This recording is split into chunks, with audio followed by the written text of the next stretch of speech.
Halo semuanya, kembali lagi di Florida Hanif dan kali ini kita kedatangan tamu spesial. Wih, Mas Mario Irot. Betul. Pakai Mas ya. Panggil bro aja. Mario aja langsung biar lebih ya. lebih ke rasa muda. Padahal masih muda ya.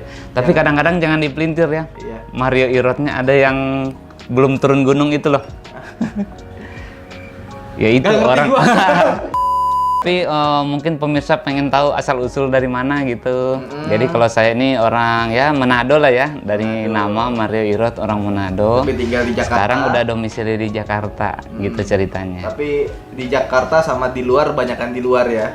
Iya, tapi tetap kangen Indonesia karena ya udah nggak boleh jauh-jauh dari kangen kulinernya, kangen cuacanya juga. Ya. Jadi kita ini mau bahas gimana caranya bawa motor atau touring motor itu ke luar negeri pakai motor Indonesia. Motor berplat Indonesia gitu. Siapa yang nggak suka? Kali ya kita mau bikin video tapi nggak sempet mulu. Kalau nggak dia touring, gue yang touring kemarin.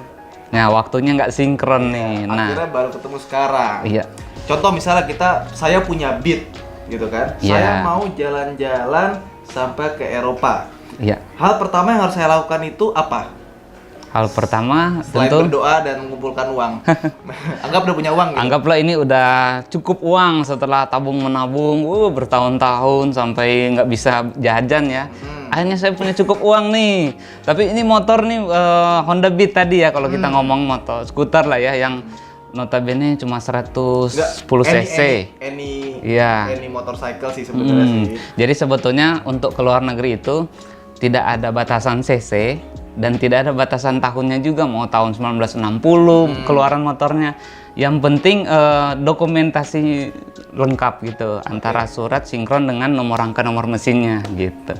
BPKB perlu dibawa nggak? BPKB nggak perlu dibawa, cuma yang saya bawa ya berupa surat STNK ini. STNK ini berlaku di luar negeri berarti?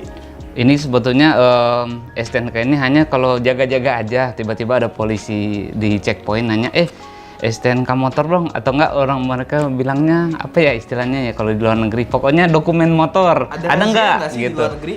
Sering ketemu, karena kan rahasia itu nggak bisa kita tebak-tebakan. Tiba-tiba ada polisi nih, namanya checkpoint ya istilah di luar negeri. Di luar negeri gitu. Yang ditanya duluan. SIM STNK gitu. Misalnya, halo Mas, salam sapa dulu. Halo Mas, selamat siang. Apa kabar? Tanya apa kabar juga bro. Oke.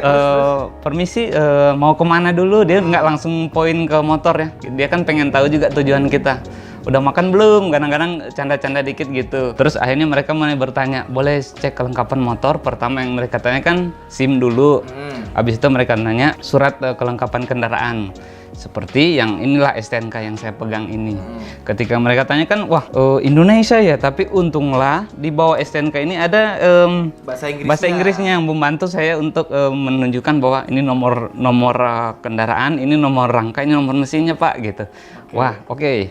Nah, selanjutnya mereka nanya SIM internasional. Oh, saya sudah punya nih. Ini bentuk SIM internasionalnya berupa buku. Biar nggak penasaran, waduh, sama nggak fotonya nih?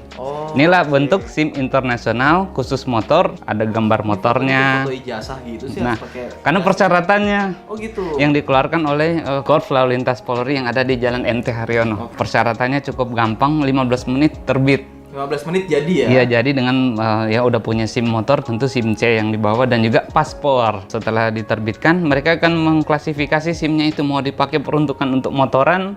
Ada kelasnya, jadinya kelasnya aku A dan A1. Motor besar dan skuter atau moped bisa dipakai. Karena ini kan mulainya dari ABCD berurutnya udah beda. Jadinya kalau C itu udah kategori trailer atau mini truck gitu.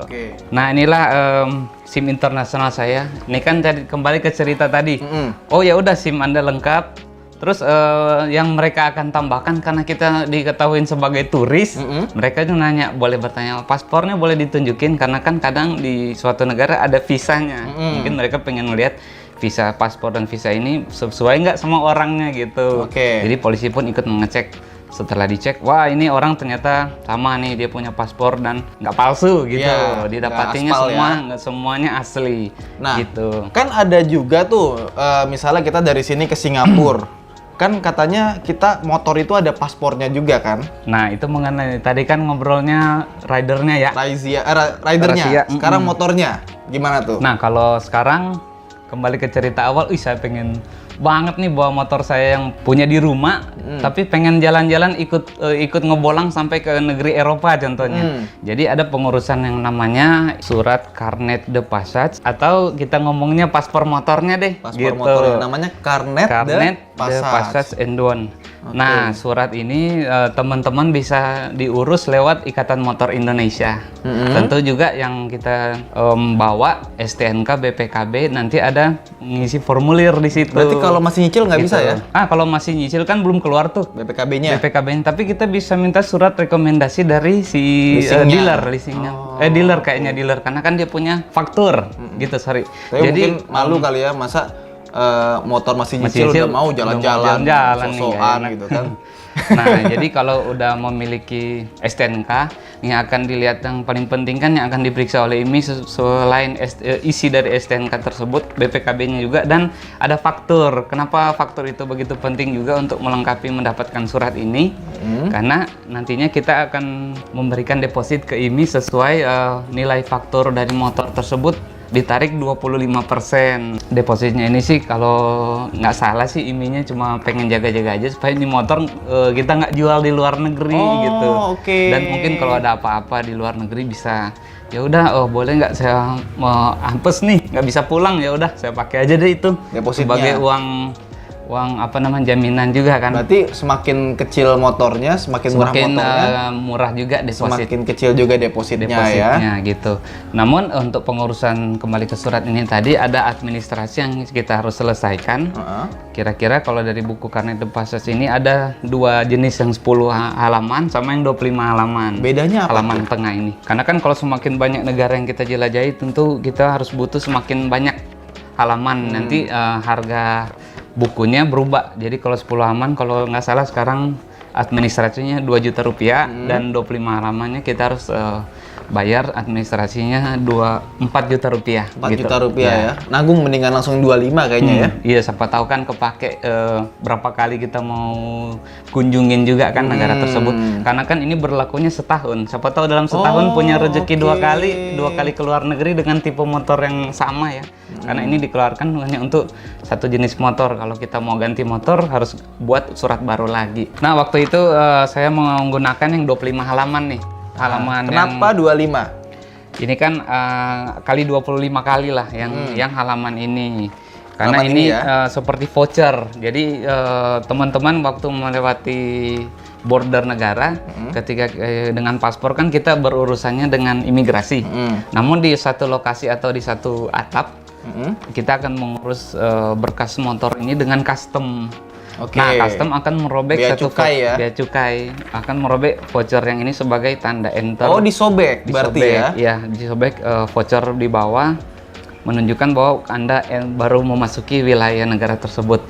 Dan kita tinggal inilah berwisata, touring-touring di negara tersebut sampai kita udah mau keluar kan, kita cap lagi paspor, cap exit. Nah, ini juga harus ada melaporkan ke bea cukainya lagi bahwa saya sudah selesai mengunjungi negara tersebut. Diambillah voucher kedua dan dicapnya di sini exit dan enter. Jadi tek dicap, ya udah Anda boleh keluar dengan legal. Makanya ini ya harus punya banyak ya kalau kita mau ke banyak negara, karena tiap negara disobek. Iya, gitu. Banyak sobekan, banyak pengecekan juga. Nah, gitu. Kalau kita ke negara yang nggak punya FIA, yang nggak member dari FIA, itu gimana tuh? Ternyata banyak negara yang saya kunjungi dengan motor saya juga yang belum masuk member FIA. Kita jangan takut sih, langsung nanya lewat Mbah Google, tek, ini gimana syaratnya ini? Oh, ternyata membutuhkan syarat tambahan atau namanya dokumen tambahan. Gimana cara dapatnya? Bisa lewat langsung on the spot di border, atau bisa lewat website agency lewat online. Nah, contohnya beberapa negara Afrika yang belum masuk anggota FIA yang nggak pakai karnet, saya tuh langsung dapat di border ada yang namanya asuransi untuk kendaraan asing masuk, atau namanya TIP, Temporary Import Permit. Jadi mereka akan mengambil data lewat paspor dan juga BPKB saya, STNK saya.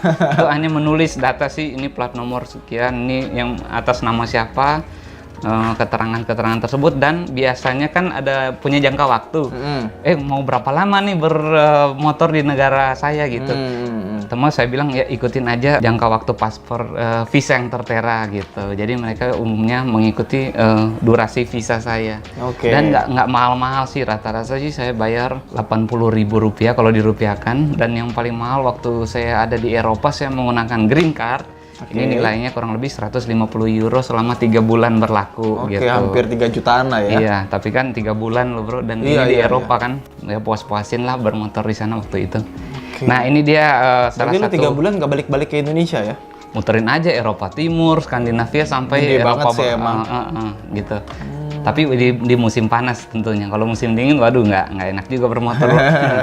Nah inilah surat-surat yang kenapa kalau orang lihat di YouTube saya, kok platnya B ya gitu. Nah inilah salah satu surat pelengkap saya supaya saya tidak ilegal bermotor di negeri orang gitu.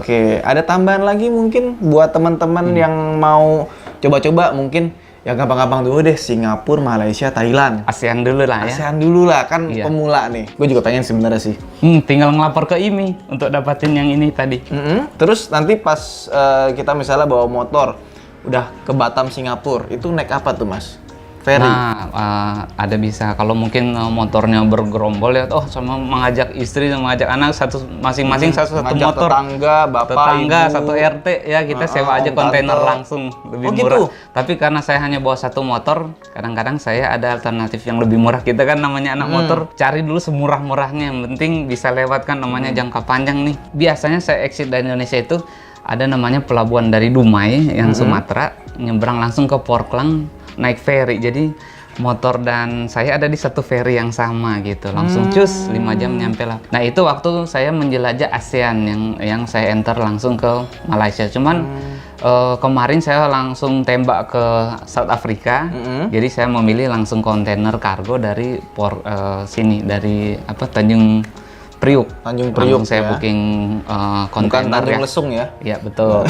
Saya booking kontainer, dan kedepannya nanti di akhir tahun ini saya akan kirim lagi 1 unit kendaraan yang jadi tunggangan saya nanti untuk jelajah benua Amerika. Saya pilih untuk langsung shipping aja ke benua Amerika, tepatnya di Santiago, Chili. Dari sama lagi Tanjung Priuk gitu.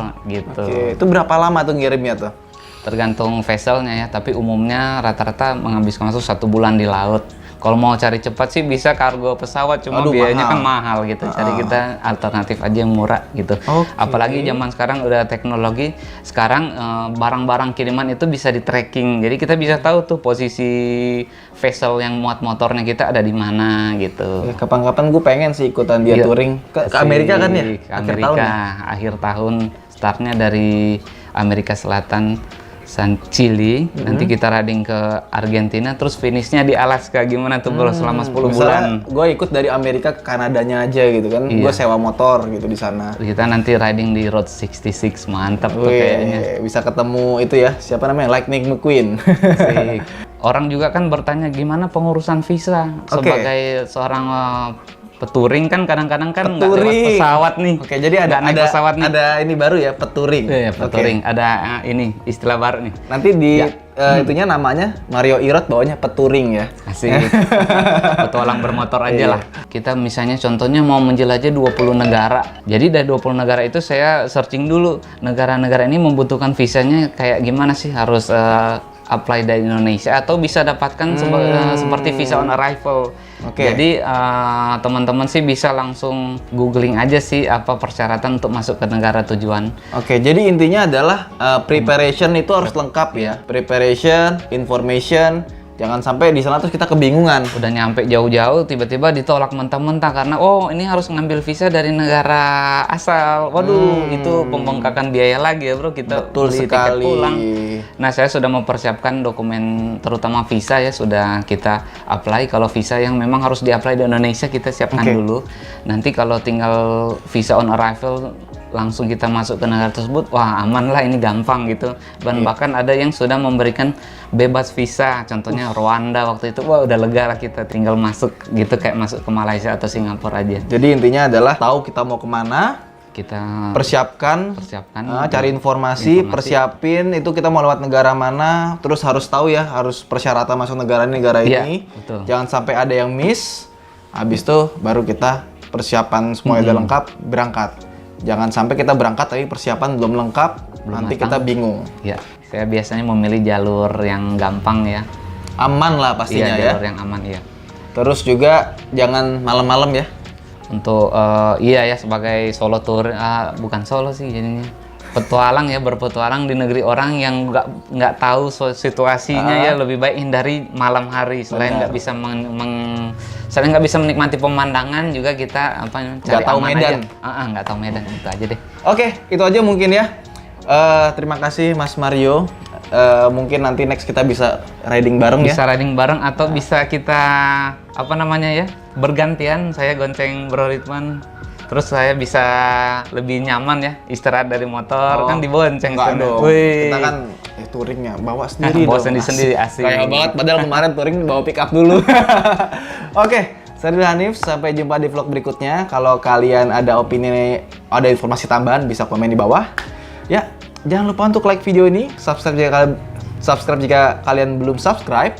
Sampai jumpa di vlog berikutnya. Bye!